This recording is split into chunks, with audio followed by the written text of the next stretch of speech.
Alright, so welcome back. Hoping you're having a fabulous day here today. We got something pretty cool, so I wanted to share this with you and make sure you are picking the right rewards and just talk about this out loud, because a lot of people have been asking me, what should I go for, right? We have this new event over here, and this event actually gives some really crazy things, but people also mistake this as, oh, I'm getting everything. No, there's a massive select button for a reason. You select one. You don't get all of them. You select one, right? So yes, when patch notes kept coming out, people were like, oh, dude, I can pick all those things? That's so many rewards. This event is so lucrative. No. It's not lucrative, right? In the capacity that you're thinking. It's very lucrative, yes, but not in what you're thinking, right? So today, let's talk about it. Let's jump into this. If you're new to the channel, like, subscribe, helps out a ton. Let's just jump straight into it and talk about it. First up, stage 1. Very easy. I think we all know what we're going for. If you don't have this costume, you go for the costume. If you have the costume, you don't go for the costume. Again, I believe if you already own the costume and you get the costume, it will just give you 7 of the, the costume enhanced materials, and that's it. So do keep that in mind. But if you don't have it, just go for it. A lot of us will probably go for the costume just for those 7 enhanced materials because they are pretty good. But again, I can't confirm that. I haven't gotten it yet, so I don't really know too much there. Again, over here, if you don't have Escanor, you're obviously going to go for Escanor. Is 7 enhanced materials more worth than 50 of these? Up to you, but I think that both of these, if you're going to go for them, just the 7 is pretty good, if you can actually get them. So we'll wait for someone to confirm in the comments. But yeah, as of right now, I haven't pulled it, so I can't really tell you there, okay? Beyond that, for stage 3 over here, up next, I think that the most worth it ones are between these two. I personally don't think these two are worth it because I personally have a crap ton of these, and I personally have a crap ton of these. Again, I do think that more so this is the more limited currency in this too. Personally, I would go SSR pendants, but people will go for this.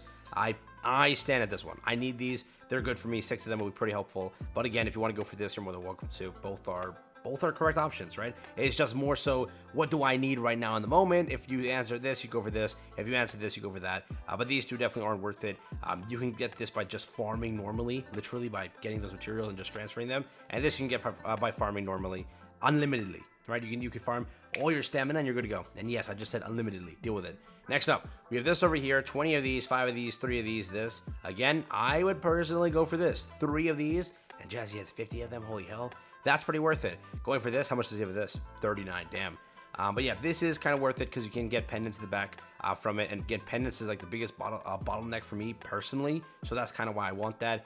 This isn't bad, but not really worth it. Again, if you don't have that costume, obviously, you go for the costume. Definitely up to you, right? But again, I would definitely go these two over here. I would go this one, and then I go this one. I do think SSR pendants are the hardest to farm.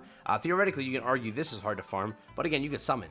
Right, you can summon, you can get dupes, you can do that. Again, now how to get SSR pendants beyond what is the finite areas, right? There's a limit to what you can get. But again, it's also true this is a limit too. So really, both are completely correct options. Both are. It's not gonna be wrong, right? So do keep that in mind. Next up, we have stage 5 over here. On this stage, it fully depends if you want to go and just get these two things. These are the most worth it for a lot of people that don't have those relics for bird or deer. But this is juicy. This is what I'm going for, right? You can see I have 11 right here, and this is going to be a pretty nice thing. So for most of us who have already beaten these two things, we don't need these, but this is really great, right? But again, if you haven't already crafted Magilda's relic or Yorm's relic or whatever relic and you want these two, you're more than welcome to grab them. 5 of those can really help you and push you forward into beating the bird and getting Magilda's relic or whatever.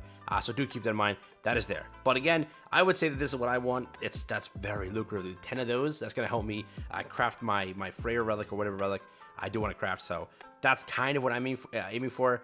Stage 6 over here is a weird one. I mean, 20 of this sells for 100k. It's not bad. It's not bad, right? 2 million gold basically, right? Is that correct? Is my math failing me? But 20 million gold versus 100 auto clear tickets. I mean, it's up to you. But I would kind of lean on the auto clear tickets. 100 auto clear tickets, that's a lot. 30 Vanya Ale is also a lot. Again, if you don't have Gotha's Cosmetic, go for Gotha's Cosmetic. But 30 Vanya Ale, I think, how much is it to level up a full character? Is it 100 something? Vanya Ale, it's a crap ton of Vanya Ale. So maybe not this one. It's either this or this. Depends on what you kind of need. If you need 2 million gold, go for 2 million gold. If you want 100 of these, go for 100 of those. That's more of a, that's options, right? Whatever you want. Okay, so 20 of these, 200 of this, 10 of this, 10 of this. Hammers are what I need, so I'm going to go hammers. I can get enough of these hammers. I need hammers, so I'm going for the hammers. Even though it's only 2 of those, it's 10 of those, right? So 2 kind of hammers, if you will. 2 sets of hammering. That's what I'm going to go for 100%. Next up over here. Ooh, 6 of these versus 1 SSR ticket. Versus this is trash, so nobody needs this. So Bond's cosmetic. If you don't have Bond, you go for Bond, obviously. But 6 pieces of full leveled up gear is pretty lucrative. But an SSR ticket is also lucrative. So again, this is more of a decision that you can make. I currently have 126 of these, so I go for the 5 pieces of SSR gear, or 6 pieces, right? That's pretty good. That's good actually. So if you want that, you can go for that. But again, it's understandable if you want the SSR ticket. Both are just correct options. Stage 9 over here, we do have 50 of each of these, and then this. Obviously, you're not getting, so if you pick this and you already have this, you're only getting 7. So obviously go for one of these. I always go for the one that upgrades the headpieces, because that's what I always upgrade, because it helps you out a lot with the most CC and whatever. So go for the headpiece one, or the attack one. That's always what I leveled up first, not the defense one, so don't do that, right? But yeah, that's definitely what I'll do there.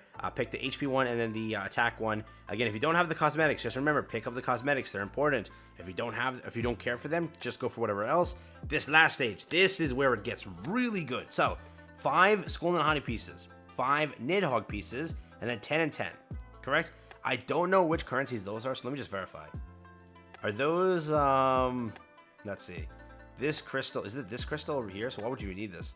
Wind Source? Yeah, no one's picking Wind Source. What the fudge? This is the purple one. So the blue one is Skull and Hottie. Yeah, blue one. All right. So let's go back real quick. That's the blue, and that's the where is it? The event's over here. Damn it, invited me right then and there. Here we go. What is it? Select. No, right here. What is it? It is the purple one. So yeah, I would personally, Skull and Hottie farming on floor 1 is the easiest thing in the world. You can kind of suck at the game, I'm not being mean, and beat it, because a lot of AoE ults will just destroy that. So floor 1 is not difficult. So farming both these 2 currencies here are freaking easy. So these should not at all be picks. Should not at all be picks, right? Between these 2. But between this, because if you have the ability to craft Thonar's Relic, go for it. I'm not going to stop you. I do think that people are still trying to suffer, or still trying to suffer. No, they're still suffering because they don't have Thonar's Relic to beat Skull and Hottie. And Skull and Hottie is very hard without her Relic, all right? So that can help you push towards that goal. That's 5 of that. That's technically 5 weeks of the first stage clearing only, or just clicking the top left. So keep that in mind. But that can really help you. Personally, I think that if you have Thonar's Relic, do not pick that at all. Pick Nidhogg's thing right away. That is going to be so good, dude, so good. 5 technical weeks for a free-to-play player if they can only beat floor 1. And that's still not true because, again, the top left exists. But let's say just 5 blatant weeks of the floor 1 only, not counting the top left clear reward. That's helpful. That is very helpful. So up to you, but I'm picking Nidhogg's thing. So how I'm going to do it, again, if you're curious, I'm going to pick this because I don't care for these 3. I'm going to pick this because it's more valuable than this over here. I'm going to pick pendants. I'm going to pick this over here. I'm going to pick this over here because I already have these things. I don't need them. This will be pretty helpful just because it saves time in farming. I will pick probably either the Hunter or this. Both are good, but it just depends, right? Here, I'm definitely picking the hammers. They're more worth it. I don't know, SSR tickets are so hard to get, but we're never going to get that event again, and I've mainly kind of gotten what I wanted from that banner 6-6, so it doesn't really matter to me, because they're never going to update that banner. What is the point of these tickets anymore? Right? So for me, like, this is just worth it. Just get a full gear set for somebody, and then anvil it out later. But again, both are options. I'll decide later, but I would lean on this one for myself, right? Over here, I'm going to go for the HP or attack ones, depends. Depends, right? But again, over here, 100% this, okay? So do keep that in mind, all right? But yeah, that's currently what I would recommend. That's currently what I would do when it comes to the entire WISHBOX event. Again, don't waste this event. Very powerful event and a really, really good one. So fully up to you, but I did want to share that with you here today. All right, so take care. That's been it for me. Thanks for watching, and yeah.